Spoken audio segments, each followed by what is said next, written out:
edition of our Hull & Chandler Leadership Series. Thank you for taking the time out of your busy weeks to join us. We've got a very important topic.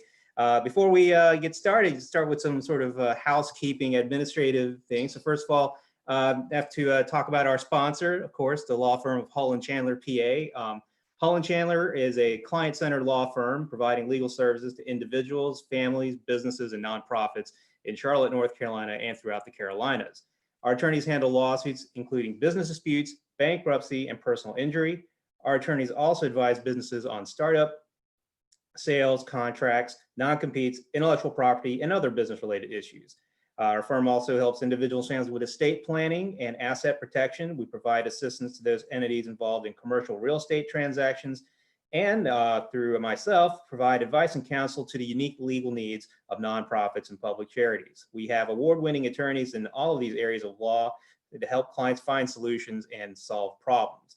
Hull & Chandler is proud to sponsor the Leadership Series, a discussion series where Hull & Chandler attorney, Rocky Cavagna, that's me, interviews local and regional leaders in the nonprofit, business, and social sectors to discuss the interplay of law, business, and social dynamics within the context of continuously changing times. So a little bit about me. I'm your host, Rocky Cavagna. First, shout out to Shannon Hames, who is my other boss next to Nathan Hull and Michael Chandler, who keeps me on track to get these programs set up and organized. So before we get going, everyone just give a shout out for Shannon for working to getting everything together. Hey, Shannon!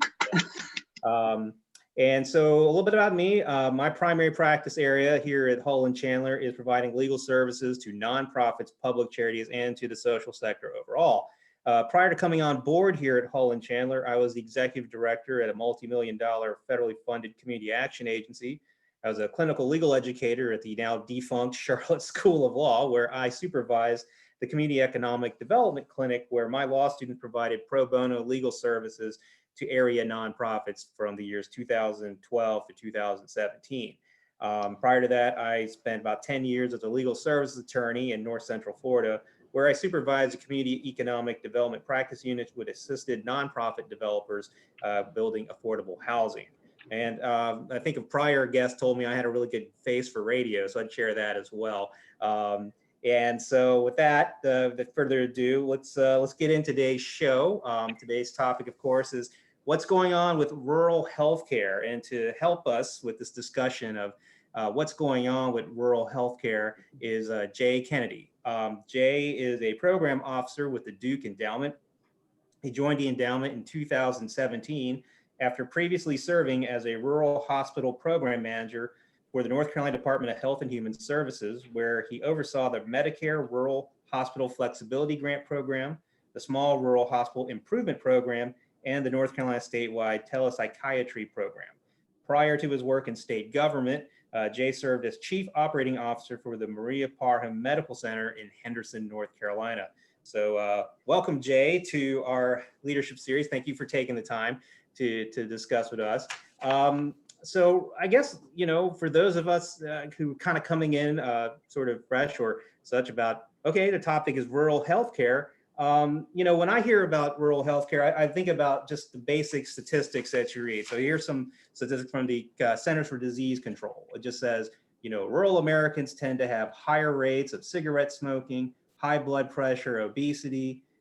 They report less leisure time, physical activity, lower seatbelt use than their urban counterparts, higher rates of poverty, less access to health care, and are less likely to have health insurance.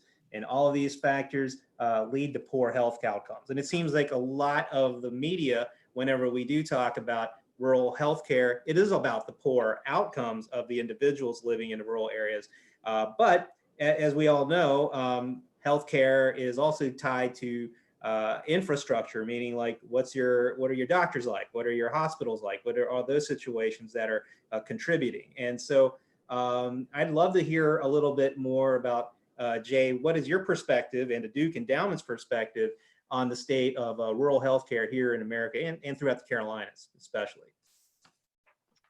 Yeah, thanks, Rocky. And first, let me give a special shout out. A friend and colleague of mine looks like he's listening in, Nick Galvez. Nick is with the North Carolina Office of Rural Health, and when you were rattling off my bio and my prior position at the Office of Rural Health. Nick holds that same position now that I used to hold. So he is equally, if not more qualified to talk about this topic. So Nick, please feel free to jump in if I leave out anything. But at any rate, thanks for the opportunity to be with you all today. And most of my career has been spent before I joined the Duke Endowment in 2017.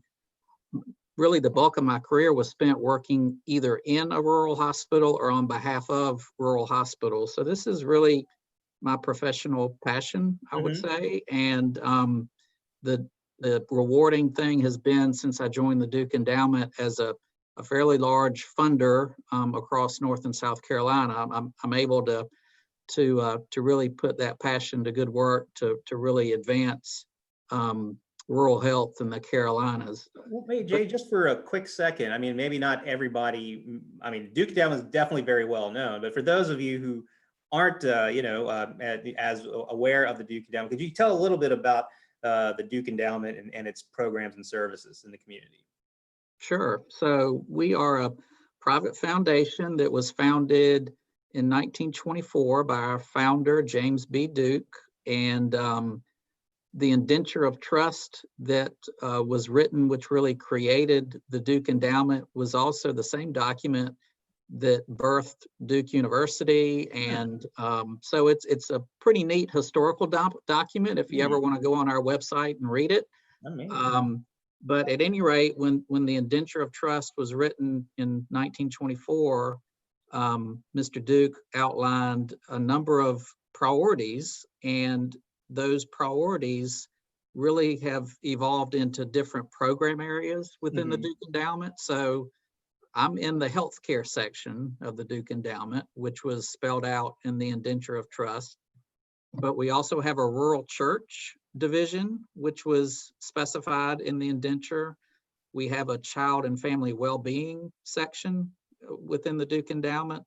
And then lastly, the indenture of trust spelled out support of 4 universities, Duke University, of course, but then also Davidson College, Johnson C. Smith here in Charlotte, and Furman in South Carolina. So we have basically 4 grant-making areas, those 4 divisions. And again, I'm in the healthcare section. And our annual grant-making budget for the healthcare section is right around $45 million a year, which sounds like a lot of money, and it is a lot of money. But when you start thinking about how we spread that resource over 2 states, 146 counties in North and South Carolina, it really only goes so far. So we increasingly have gotten very strategic and specific around our funding priorities. And I can certainly speak to those at some point, but you know, based on my prior background in rural health and rural hospitals, that's my primary focus.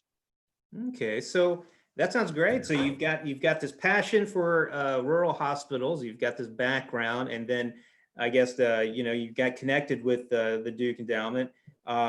So based on your background, of course, we've got other folks here. And again, this is a Zoom chat, so you can either if you got a question, we do have, I think, one of those things where you can raise your hand or you can add something into the chat. And I know Shannon will share any questions that you have in the chat. But you've mentioned rural hospitals, and we're talking about rural healthcare. So how are rural hospitals doing? Yeah, that's a very important question, even before COVID hit. But I think especially in the environment and context of how the healthcare system, and more specifically rural hospitals, are faring due to COVID, it's concerning.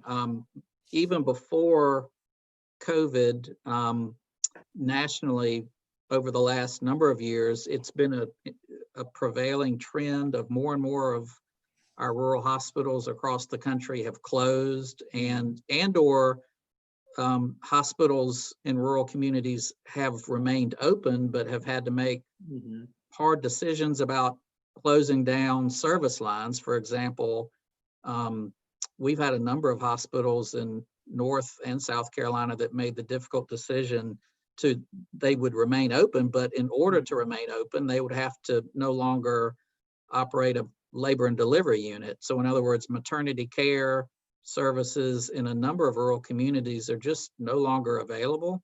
Mm-hmm. So I would say the state of rural health and rural hospitals across the country and in the Carolinas, even before COVID, Mm-hmm. was on shaky ground. And it's probably even a little bit more shaky now. Mm-hmm. You know, from the standpoint of the typical rural community, and it may not be fair to try to characterize or try to give an impression of what a typical community might look like. But generally speaking, these communities have challenges in terms of recruiting and retaining physicians to rural communities. And that's really the lifeblood. If you can't recruit and retain physicians and other providers to your community, ultimately your hospital suffers. And so that's, I think, probably one root cause of why rural hospitals have struggled. Mm-hmm. Again, in North and South Carolina, we've had, last count, when I looked at this, 10 rural hospitals that have closed in North and South Carolina in the last 10 years. Mm-hmm. And we've had 8 rural hospitals that have remained open, but made the difficult decision to close down their labor and delivery units in the last 5 years. So with all those closures, whether it be outright closures in the Carolinas or closure of a service line like maternity care, that was already happening, but I think we're even more concerned now that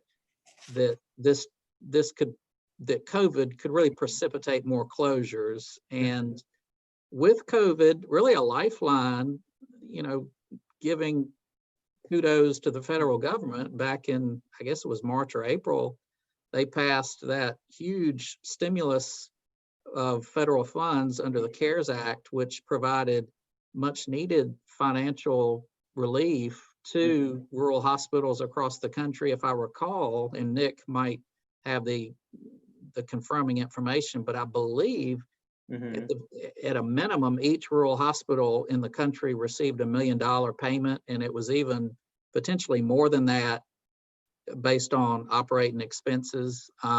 But bottom line is, the federal government so far, they recognize these challenges, and with the CARES Act, pumped some money into these hospitals.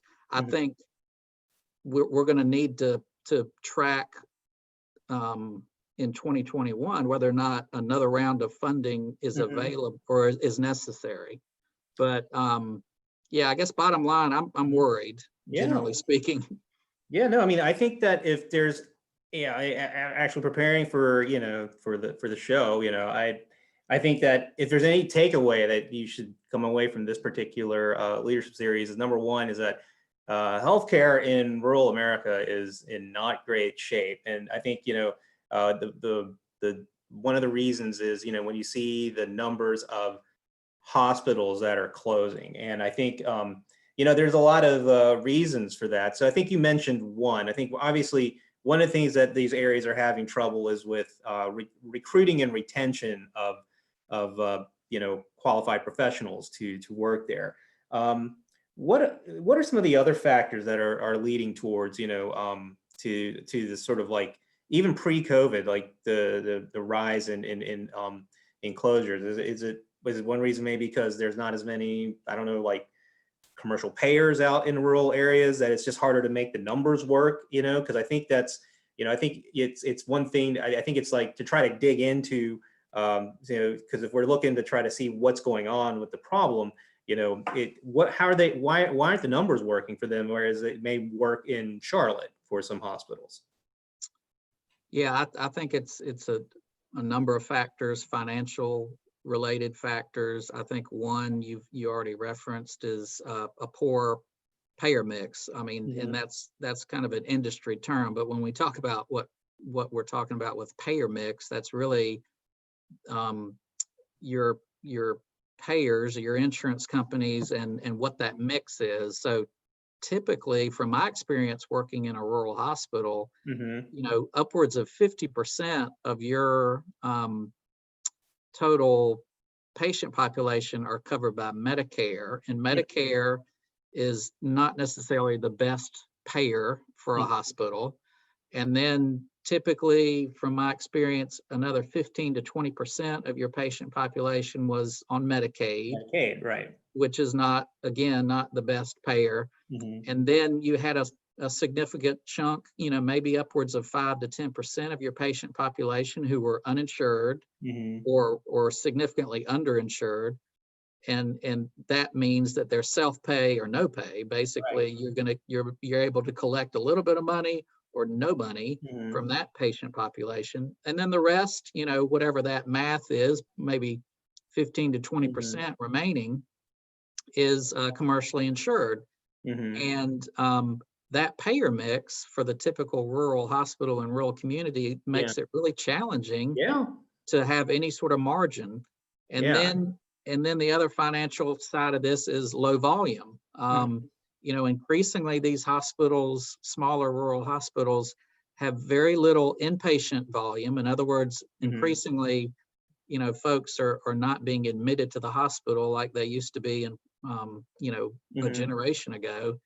And they're having to really rely on outpatient services, ancillary services to really make a go of it. So, yeah, I think it's an economic challenge, Mm-hmm. which also has precipitated some of these closures. Yeah, no, I mean, it sounds like when you talk about payer mix, if you're in a rural hospital, and it kind of makes me think of rentals. What I mean by that is, like my father had some rental houses, and some of them were put on Section 8, right? So it's not market rate money, but it was a sure payer, right? So as long as the tenant paid 30% of that, the housing authority would cover the rest of it, So while it wasn't the best money, it was still frequent at such money. So it sounds like at least at the rural healthcare payer situation, you've got about 50% Medicare and then 15 to 20% Medicaid. Now I know this is it's a controversial question at some level, but to what extent do you think that in many of the southern states, which have a lot of rural areas, that the failure to expand Medicaid has affected that payer mix that with rural hospitals? Yeah, I mean, I think there's been a fair amount of research. Our good friends at the University of North Carolina, they have a health services research You guys division actually within. work with Carolina, Duke, and how's that? Yeah, we do. We do. We get along better than perhaps the athletic programs do, but yeah. But UNC, they have a really strong health services research division. It's called the Sheps Center. And they've got like a really strong research team led by Mark Holmes, George Pink, and others who do a lot of rural health focused research. And yeah, so I'm sorry, your question again was specific to. Well, I guess, it almost makes mathematical sense if if 15 to 20% of your payers are on Medicaid, an expanded amount of Medicaid would mean more Medicaid. payers. Yeah, I'm So sorry. the inability for a certain rural area, again, you might be in a rural area in California and you might be all fine, right? Because that state probably expanded Medicaid as soon as the ACA went to effect. But I think in many of our southern states, like North and South Carolina, where there has not been an expansion of Medicaid, I would imagine there is a correlation between the failure to expand Medicaid and the failure of our rural hospitals, or at least I'm sorry. That's where I was going with that point. Was the UNC research team has done some research on that very issue of, the lack of Medicaid expansion in southern states directly correlates with rural hospitals that are really struggling. So I think that's a spot on point. And we as a funder, we tend to tread a little bit lightly in terms of advocacy for something like that. Yeah, no, you're right. You're right. I mean, it's one of those things that's underlying the surface here. Is that topic, and It's obviously it's a hot political topic in Raleigh. It's been since the ACA has come out. I think that obviously those who are in favor of expanding Medicaid, obviously Governor Cooper has showed all indications that had he got the legislature that would look more like him, that he would have, more of his color than, the blue versus red, not white, anything else, but that he would be able to expand it. I don't know. Again, you never know what kind of deals and stuff they're going to have to pull in Raleigh and such. But I think that's, I think in all of the discussion about the expansion of Medicaid, the effect on rural hospitals, I think is one that just kind of slides by. That isn't that the policy makers you tend to not focus on. And I think when you were talking about less use, what do you think the lack of because it's almost like a snowball effect. And what I'm going to say is transportation, right? Because rural places, I think one of the places that you mentioned was I think we'll talk about Montgomery Hospital. I assume that's Montgomery County in North Carolina, right? Yes, it is. Okay. It is. A lot of names always kind of pop off in the same North and South Carolina, but I because during my time at the Action Agency when I was running the nonprofit, we did Head Start in Rowan, Davidson, Stanley, Montgomery, and more. So I knew that area, Uwharrie area fairly well, and I'd imagine that. And I do remember there being a hospital in Troy, I believe is the town, Right. But I understood that when you needed more serious surgery, you'd go over to Moore County, I think over Sand Hills.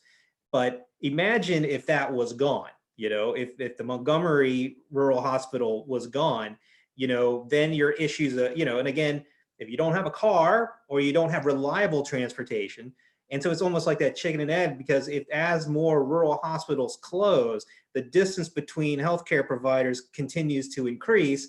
And then that may lead to less people coming to use it because, my gosh, you're 500 miles away, now versus, 100 miles away and such. So it's almost like this diminishing returns. The more these dominoes sort of fall, it actually increase. And then all of those health outcomes, the poor health outcomes we talk about all the time in the media about rural areas, it's almost like, can we figure out ways to prop up our rural hospitals and rural healthcare? And that might be, something can help, because I think the term that I've read about is is this term, and almost you hear it in the food area, right? Where you don't have enough grocery stores in a certain area, to call it a food desert. But it sounds like at this situation, you'll come up with something I've been reading about called a healthcare desert, and it sounds like that's awful without a lack of a better term. So I think obviously, for those of you listening and such, rural hospitals in the Carolinas and in the country, because of economics and because of COVID and because of other issues such as the inability to retain and recruit folks to come in, maybe it's the salaries, because again, that's that issue. If the finances in the hospital aren't great, then I can't afford to, we can't, we've got it's harder to recruit, right? If your budget for a doctor or primary care physician is here, yet you go to the next county over and you got a Charlotte, even a community healthcare clinic in Charlotte will probably pay you more than, the primary healthcare place in a rural area. So I think that, I think those are big issues. I know that when we were talking, you talked, obviously, we've had 10 rural hospital closures in the last 10 years. I mean, it just sounds like it's one a year at least. And that's, what are some other things that maybe folks might not know about, about our, obviously hospitals is one thing, but what about specialists? What about, like OBGYNs or radiologists or, all the other sort of ancillary things to your primary hospital in these rural areas? I can't imagine those are in abundance in rural America. Yeah, and one just specific example, talking around maternity care and access to maternity care services. We've got 36 counties in North and South Carolina where there's no OBGYN physician. And wait, slow down. So you just said 30, so there are actual counties. So not just one county without an OBGYN, there's 36 counties without one single OBGYN. Yeah, yeah, and it's, it is a startling statistic because, I have three kids, and those three kids were all delivered by an OBGYN in a metropolitan area, Raleigh, Mhm. North Carolina. And, I had no challenges or concerns around access to care or getting to the hospital. Mhm. But yeah, I mean, it's reality in rural that you've got some areas where, you may have pregnant women that um, don't have reasonable access. It may be an hour drive to the delivering hospital. And on top of that, for prenatal visits, they may have to be traveling, an equal amount of time just for their prenatal visits. So, yeah, again, we take that for granted in Mhm. Charlotte. We probably have, I mean, I don't know the number, but probably 1,000 or more OBGYN physicians in Charlotte.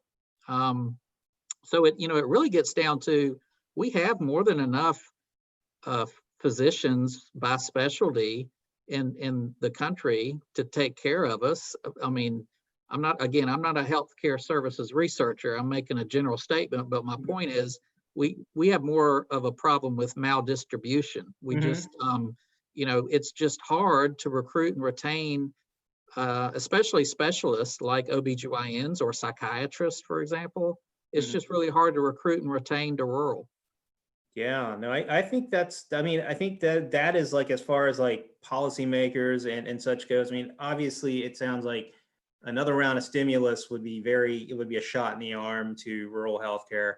Um, to whatever extent your feelings about the expanding Medicaid, I do think on a number sense, I mean, it just makes mathematical sense that you have more payers, that could keep the, that makes the numbers work a little better for, rural hospitals. But I think, as far as I think that's a real issue, and I think that's something that, I think as a state, as folks here, is that issue of recruiting and retention to, to rural areas is a real key. I think that, I know, like, when I was in college, they had something called AmeriCorps, right? And it's like, I mean, you can get the Peace Corps, you can go abroad and do stuff. And then there was AmeriCorps, which, was like, and usually it was mostly, you go into an inner city and teach, high school for a couple years, and then you'll go off to grad school or law school or med school or whatever. But it sounds like it almost need, and, because now you're seeing a lot about student debt, right? I mean, there's discussions of, at least, not forgiving all, at least some portion of that. I mean, I don't know. It sounds like it'd be great to figure out a way to marry the student, not because not everybody's a doctor, it's not med school, but at some level, figuring out a way to forgive some of that medical debt, if you actually do a tour of duty in some of these, and maybe not call it a tour of duty, call it a recruitment. Because, I mean, I think many folks might like the idea of, raising their family in a place, as long as they could, make a living and such. I mean, there's a lot of positives of living in a rural community. And when you get, people, it's like there's it's less social isolation in some respects in rural communities, even though it's all spread out. Most people know each other, versus it, you might not know the people upstairs from you in your apartment complex here in, South End or somewhere, right? Um, so I think that's like just food for thought, as we kind of think about rural healthcare. It's like the finances aren't working for a lot of our hospitals. We're having trouble recruiting and retaining, qualified professionals in these areas. And again, that statistic you said, Jay, 36 county. Now, is that just in North Carolina? Or is that in North and South Carolina? North and south. Okay, but that's still bad, because, I mean, Yeah. I think one county without, an OBGYN is bad Right. enough. I mean, once you get into the 30s and the 40s, you just lose, it just, the impact and the impact of that sort of staggering fact, is kind of lost there. So, I mean, so yeah, so we know, I mean, and I think that the case has been made. I feel like it's that we've got some real problems in rural America, particularly rural healthcare. So this is a time where I think, like, obviously you can talk about your experience and such, but what are some of the things that the Duke Endowment, obviously it's caught the eyes of your program, and you've devoted a lot of resources. So can you talk about what the Duke Endowment and maybe your partners and your strategic, because you said you only had 45 million to kind of spread. talk a little bit more about the strategy and that are going into alleviating these problems in rural North and South Carolina. Yeah, sure. So over the last year or more, our healthcare section at the Duke Endowment has done a fair amount of strategic planning around where is our best opportunity to make impact, not just in rural, but generally speaking, within our healthcare system in North and South Carolina. Mm-hmm. And so overall, where we landed fairly recently was around 3 core strategies of, Mm-hmm. of how we feel like we can best make impact and support work across the 2 states. And the first is really around expanding access to essential services by testing alternative models. And so in other words, just like, for example, in rural communities, because of the challenge with recruiting and retaining physicians, for example, of all different type of specialty, increasingly we need to be open to what we're calling alternative workforce models, things like deploying community health workers or community paramedics, doulas. Doulas are folks who work with pregnant women, and they're from the community of which they serve. So these are alternative workforce models that we feel like, especially in rural, has application because there's just such an access challenge, and the health disparities and the health outcomes in rural are so challenging that we need to deploy a different type of workforce than traditionally what we've deployed. So that's the first core strategy is around expanding access through the use of alternative models. Okay. The second strategy is around organizing and supporting communities as they try to address and improve population health at a community level. So it's, I guess the general statement there is that, we want to help work with communities and in their efforts to promote healthy behaviors, healthy lifestyles, and which ultimately improves population health. So that's the second core strategy. And then the third, which is really the newest arm of focus for us, is around innovation. And again, this has special application in rural, but we feel like we need to, as a funder, help hospitals and health systems move down the spectrum towards healthcare reform and provide them with funding where they can test some of these innovative models, which gets them ready for what we think is, well, it's already happening, but around value-based payments. So a lot of your larger payers, whether it be Medicare or even Medicaid, they're going to be increasingly reimbursing hospitals for the value of care that they provide, not necessarily a fee-for-service approach. So we've got to help them innovate and try out some of these new models of care so that they're better prepared for healthcare reform as it continues to unfold. So those are our 3 core strategies.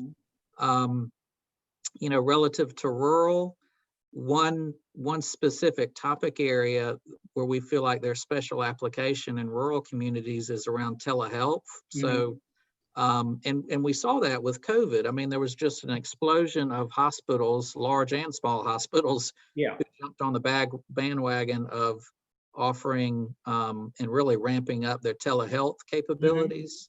But we feel like there's more work to be done to really hardwire that, the use of that technology. So we're anticipating hospitals and health systems being interested in really additional support from a funder like us to really hardwire in some of these technologies. Yeah, no, I think that in many respects, a lot of the leadership series, of our episodes have kind of been playing around this fact. So in many respects, we had 2 episodes ago, we had Don Jonas from Caring, and we were talking a lot about Medicaid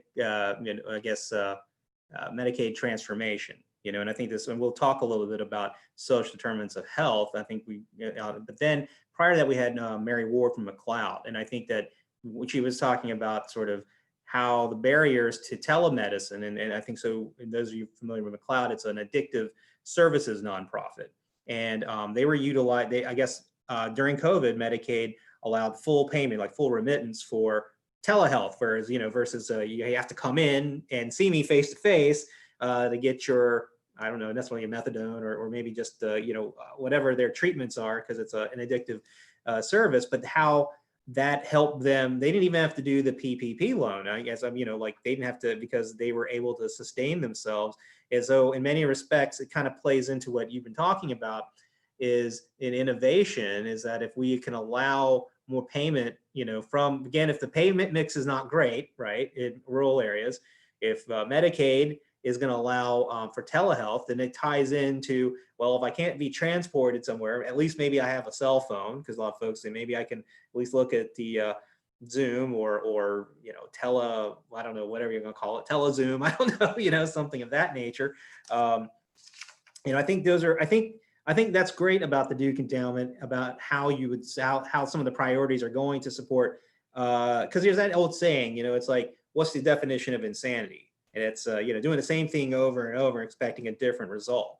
And so, I think from what you're saying, at least from the Duke Endowment's point of view, we're hearing about alternative workforce models. And I found that interesting that you even brought up the term doula, because, my work in nonprofit sector, when I hear the term doula, it's always, it's like an sort of an old traditional community. It sounds like a doula has been around for, since, Jesus Christ probably had a doula, right? Right. It sounds like it's someone with a lot of folk wisdom about pregnancy. It is not. I don't think you necessarily need like 8 years of medical school to be a doula. Right. But the challenge is, the services of a doula is not reimbursable. Yeah, and that's where we feel like Mhm. we can partner with healthcare organizations, hospitals, health systems that are interested in building the evidence base that this is an effective practice, the use of a doula, Mhm. and get the attention of the insurance payers, whether it be the North Carolina Medicaid program, the South Carolina Medicaid program, or other funders that operate in North and South Carolina, to really take notice of this model that shows promise.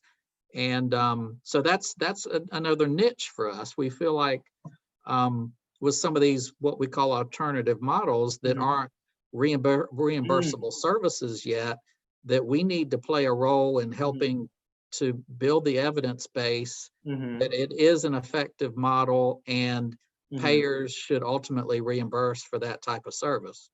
Yeah, it sounds like in from a lot of our discussion, what's going on in North Carolina and across the country is there is this move away from paying for, at least insurance carriers paying fee for service and more for outcomes, healthy outcomes. And so it does sound like if you can, and so what one of the themes that we've kind of been picking up on here in the leadership series is that with this Medicaid transformation and this sort of growing notion of what we've been, and we'll just dive deeper into this notion of social determinations of health, is that Medicaid, typically has been historically a payer of tests and doctor visits and all these other things. And now there's a movement which is gonna blow your mind, is that that healthcare providers, carriers, may very well approve payments for non-traditional healthcare means, it sounds like, or even things such as typical nonprofits. And this is what we were talking about, say, for instance, if asthma is a problem and, but the person on Medicaid is living in a home that has like a dirty carpet, and, why not pay one of those sort of nonprofits to go in there and tear out the carpet and put down laminate or something that, and then you test the kid again, voila, less asthma, less need to keep buying out the wazoo for albuterol or something like that. And I think it's this idea of reimagining. And in some ways, it sounds like rural healthcare is sort of like a laboratory for a lot of these things. And it sounds like the Duke Endowment is sort of trying to work with providers to experiment. Because obviously, if you've got 300 or 400 miles between hospital A and hospital B in the rural area, what other choice do you really got? You know, we've got to kind of think outside the box, and we've got to do some things. So alternative work models. You mentioned one about the community health worker. I found that kind of an interesting. Could you tell the folks a little bit about that, what that concept is? Yeah, so generally speaking, this is it's really a person that is from the community of which he or she is serving. And you know, these could be folks with as little education as a high school diploma, but they also get some additional training, whether it be from their community college. There is now movement afoot to develop a formal certification process to certify someone as being a community health worker. But these are folks that are from the community, know the community intimately, and they go into homes and really spend the time that a physician or a nurse practitioner, whoever your provider might be, can't take the time to really get to know the patient, get to know their challenges. I mean, when you go in and make a home visit with a patient, you're going to learn an awful lot about why their diabetes is out of control. Perhaps it's because the refrigerator is not functioning and their insulin is going bad. I mean, there's all sorts of social issues that until you can send someone into someone's home and develop a level of trust for that patient to share with that community health worker why they're not compliant. You know, there's reasons why patients are not compliant with their treatment plan, and a lot of times it has nothing to do with you know, a healthcare issue per se. It's more so just the environment in which they live and some of these social issues. Yeah, I mean, it sounds to me like, you know, we're finally getting our priorities right as far as healthcare goes. We're just paying for common sense. You know, I think what I mean by that is, you know, let's get the results. And I think that this notion of social determinants of health, I think this would be the perfect time to kind of go into that, plays into that, is that you got to address the social sort of context of healthcare, because you know, I mean, you can prescribe X amount of pills and go to Walmart and pick up the pills, but if like everything else in their life is shambles, they got no transportation. What if they're a victim of intimate partner violence? I mean, yeah, go ahead. Just keep prescribing pills and again, and they come in, but then you can't. You got to treat all the other things that are kind of going on in their lives. You know, whether they're, you know, they're not being fed. They don't have, you know. I mean, you're too. You know, there's so many factors here. So obviously, it's a term that's been thrown out a lot. We hear it in the media at times, but social determinants of health. How would you define that, Jay? Yeah, I think you described it pretty well. I mean, I think it's I ask a just lot of leading questions. I'm a lawyer. yeah, I think it's really any social issue that's holding you back from leading a healthy life. And you know, that can be the apartment building that you're in, and you've got a landlord who, I think you mentioned before, is not maintaining the apartment at an appropriate level, which means that your asthma is being exacerbated, or it could mean that you don't have transportation to really make it to your doctor's appointments. You want to go, but you have challenges getting there. It could be lack of access to healthy food. You know, poverty, I mean, is, you know, that's kind of a fundamental issue, but that impacts your health. And so, again, we feel like with our emphasis around these alternative workforce, like a community health worker, those folks can be deployed to effectively develop trust with patients, work with them in their home to develop a new treatment plan that takes into account what their provider is expecting, but also insert some reality into, like, well, my doctor wants me to do A, B, and C, but perhaps only B and C is reasonable and realistic for now. And then ultimately we can address A in terms of the provider's treatment plan. So I think it's just a little bit of a reality check in meeting people where they are. Mm. Well, I think this is about the time. I think that we've already established that we've got a lot of problems in rural America, particularly with healthcare. We've got a lot of closures of hospitals, and we've got, with that, we're creating more healthcare deserts. We're having trouble bringing folks in, and we've talked about the strategies that the Duke Endowment is utilizing, such as alternative workforce models, improving the population's health, and obviously innovations like telehealth. I think this would be a great time to synthesize a lot of that and kind of maybe talk about some good stories. Because I've been talking about some kind of rough things, 36 counties without an OBGYN. I mean, that's a bummer, Why don't we just sort of, as we start going towards the end of today's show, get ready to some questions and answers. Tell us about some good stories that the Duke Endowment has partnered in these rural communities, applying these strategies that you've talked about. Yeah, I've got two quick nuggets I'll share. The first is, I think, a positive story in Chatham County. If you all are familiar with geography, that's more or less in the center of North Carolina. Siler City is I believe, the largest city in Chatham County, but it's a rural county. And that particular hospital is owned and operated by the UNC healthcare system. Okay. And UNC, with the local leadership at Chatham Hospital, made the courageous decision about a year ago to make plans to reopen their maternity care unit. Chatham Hospital had its own labor and delivery unit until, I believe, 1991. Wow. And they made the decision to close it down. So, like, almost 30 years ago, they closed down that unit. Well, about a year ago, they made plans to reopen that unit using a different model of care. And that different model is really the use of family medicine physicians and nurse midwives to be the provider, the deliverer of babies at that hospital.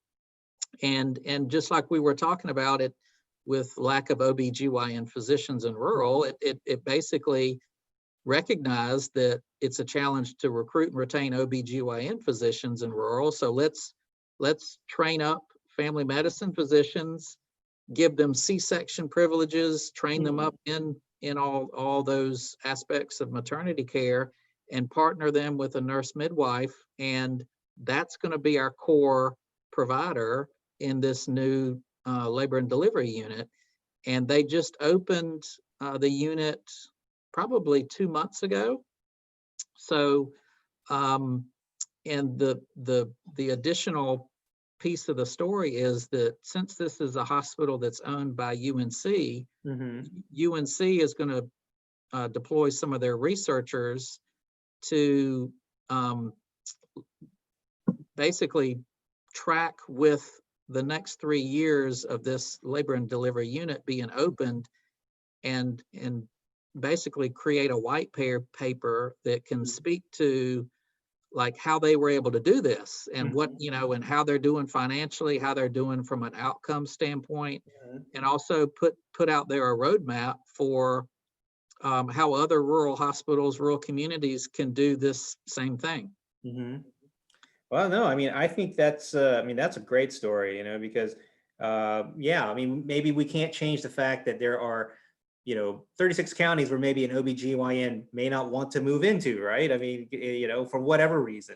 But that doesn't mean in those 36 counties where there's no OBGYN, we can't think outside the box, and we can't maybe, take our existing sort of talent that we've got there from a healthcare perspective and ramp them up. I mean, a lot of these family doctors, they all went to the same medical school as the OBGYN.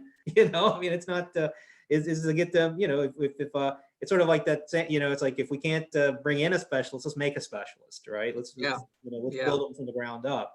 And I think as long as our payees, obviously the Medicares, the Medicaids, hopefully your traditional carriers are willing to pay for this stuff. I think that's, I think they've got to be cognizant of that. I think that's got to, to whatever extent those of you and from your perches can, they kind of start to push on policymakers and others, is that this is real healthcare. This is just because it's not, isn't credentialed as like a typical healthcare, it's getting the outcomes. And I think that's the shift. It's less on the, how many letters do you have after your last name, and is the patient healthy? And I think that is that's the key. You said you had another story. Maybe we could, before we, about, and is it about my little favorite, one of my favorite counties here in North Carolina? Yeah, it is. So Montgomery County, which is another county in the center of North Carolina, in the little town Troy. Wow. And so we are funding a grant to that hospital for them to reimagine their hospital delivery system in that county. That particular hospital, if I recall correctly, was built in 1950, I believe, give or take. Yeah. So that's basically a 70-year-old hospital that was built for a different time and era. I mean, it was, or still is, it's an 88 bed hospital that today has an average census of probably 5 patients, give or take. And so you've just got all this unused excess space. It's terribly inefficient. And they made the decision that they want to walk away from that aging facility and build something new. And where they wanted some help from us from a funder standpoint was to give them time and space to go through a fairly in-depth planning process to, rather than just jump right into building something new, but let's reimagine what the rural hospital of today needs to look like and how it can be framed up, keeping in mind what the community needs are. So it's not necessarily a grant that's going to help pay for architects to come in and design the new facility. It's more around building a process where the community is engaged in that planning, and they along with the hospital leadership are going to build something that's suitable for that particular community. No, I think that's great. I like that idea, particularly like sort of community managed and keeping it, because those are the folks who kind of know, what, it's not a one size fits all, sort of approach, and I like, when you talked about the community health workers, folks from that community, because, I think in that one idea, again, maybe I'm using sort of my traditional brain. It's like, let's just send people from the outside in, right? Like let's rejigger, like AmeriCorps, and just put in doctors from outside, but they may or may not leave. But if you find existing people in those communities, they're rooted there. They don't want to move anywhere else. So they would have moved a long time ago. And I think that's I think you've changed my mind about a lot of my thinking, because again, I'm thinking, well, let's just put some graduates in there and forgive their debt. And then that could be part of the mix of solutions. That's part of it. Yeah. But I think ultimately, if you've got the folks there, and if we can convince the payers to pay for these outcomes, then what's the big deal, right? Just because this person is a community health worker doesn't have 89 letters after their last name, if their community and you're talking about if their general population health measures by all measures are getting better, then who really gives a flying flip how many letters are after their name? And I say that as somebody with quite a few letters after my name, to be honest. So, well, I think this has been a really great discussion. I hope that those of you in the Zoom, this is an opportunity to ask some questions or make some comments about maybe you're from a rural community, or maybe you're just driven through a rural community. I mean, but we'd love to hear from you, because this opportunity we got Jay here and he can answer a lot of questions. So do we have anything in the chat here? I think I saw one. Oh, well, someone had to jump off, but that's okay. They did wish us a happy Thanksgiving, and they said it was an interesting discussion. Well, thank you, Joe O. Anybody else out there who got any questions or comments? Yeah, hi, this is Eric. Hey. Jay and Rocky, thanks for your time today. So Jay, just for some background, I'm a strategic planner within the healthcare space and work with a lot of healthcare systems here in North Carolina on their master plans. So, I see a lot of the infrastructure that's deteriorating on the acute care side of healthcare and just the pressures that systems are facing there. What are you seeing on the ambulatory side as, hospitals are shutting down?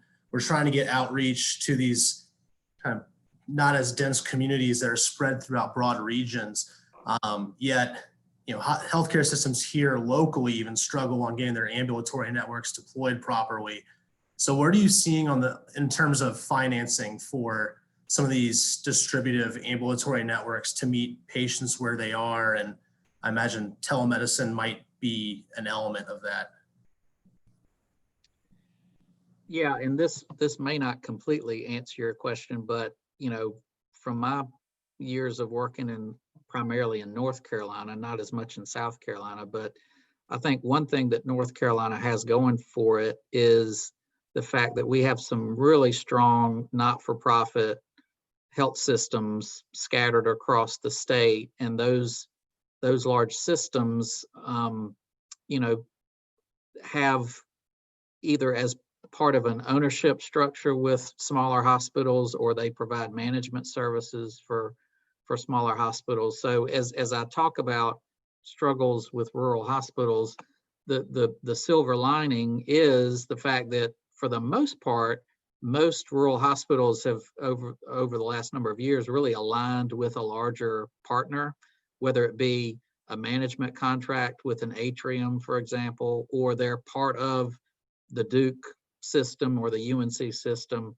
So, anytime a rural hospital aligns with and or merges with a larger system, they've got access to all these resources that the larger system can deploy to really help them further their work in the telehealth space as an example, because the typical small rural hospital, they're just so thin in terms of management depth, and that's really probably a lot of times what precipitated smaller hospitals to join up with a larger hospital. They don't have access to the capital, to the resources, the lack of management depth to really focus in on some of these things like telehealth infrastructure. So, that's at least a silver lining that I've seen.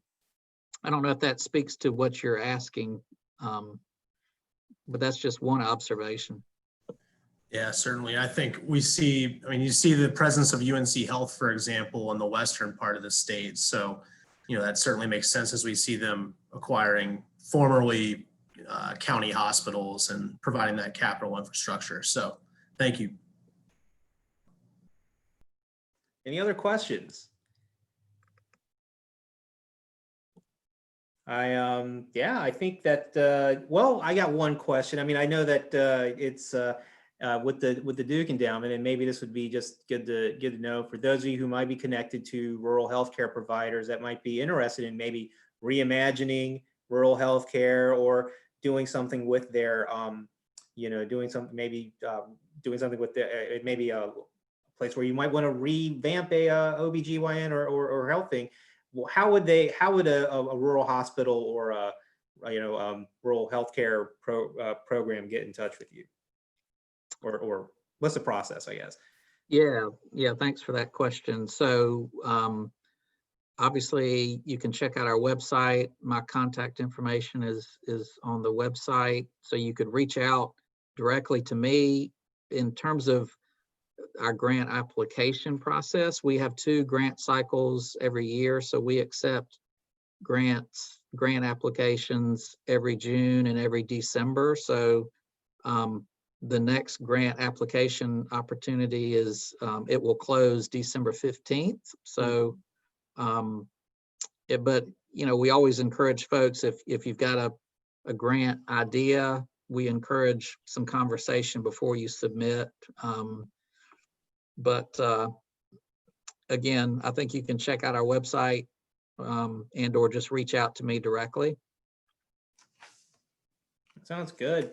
Well, I mean, if we don't have any other questions, we'd really like to just appreciate everybody for coming and joining with us today. I mean, again, thank you, Jay, for your time. I mean, I think that, you know, there's that saying, you know, like we are each other's keeper, right? A brother's keeper. And I think that rural areas, you know, while we're here in Charlotte, you know, maybe somewhere out there, they're really a lot closer than than we would think. And I think that, you know, in many respects, I'd like to say, in my opinion, I think rural healthcare is a canary in the coal mine of our entire healthcare system.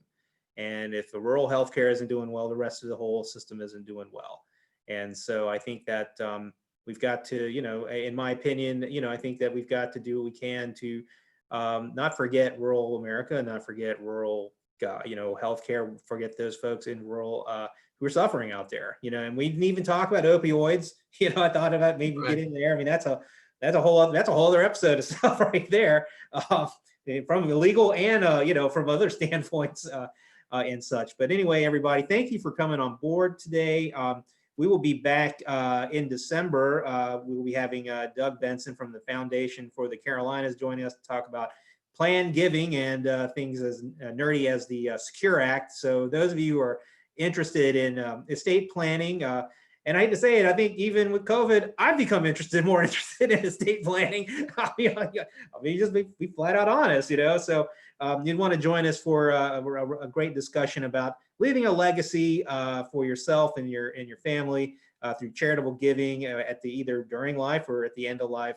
And again, those of you who are interested in learning more, go to the Duke Endowment's webpage, look up Jay, particularly if you've got connections to those rural hospitals and they're, you know, maybe you're on the board, maybe you know someone on the board of one of those rural hospitals, and say, hey, contact with the Duke Endowment. They're thinking outside the box. They're not doing the insane thing of the same thing over and over. They're getting results. And ultimately, that's what you want for your community. And so I'd like to just thank you all for your time. And if you haven't ate lunch, go eat lunch. And if you had a lunch while you were watching this, I hope you enjoyed it, because I'm about to get mine. So thank you very much. And we'll talk to you next time.